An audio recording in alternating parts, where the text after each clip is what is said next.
అక్కడ లోకేష్ గారి సొంత నియోజకవర్గంలో మహిళలు ధర్నా చేశారు.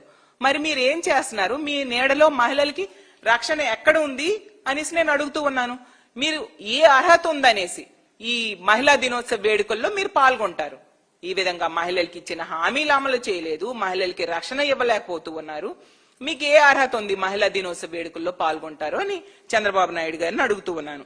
మళ్ళీ ఇంకోటి ఏమంటారంటే, మొన్న అసెంబ్లీలో చూసాం చంద్రబాబు నాయుడు గారు ఏంటి ప్రజలందరికీ పిల్లలు కనండి కనండి అనేసి బాగా స్టేట్మెంట్స్ ఇచ్చారు చంద్రబాబు నాయుడు గారు. ఒక్కరొద్దు ముగ్గురు ముద్దు అంటూ.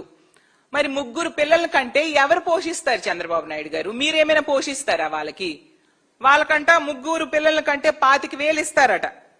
25,000 ఇస్తారు. సరే, 25,000 ఆ కుటుంబాలు ఆర్థిక ఇబ్బందుల్లో పడిపోయి వాళ్ళ జీవితాలే తలక్రిందులు అవుతాయి కదా.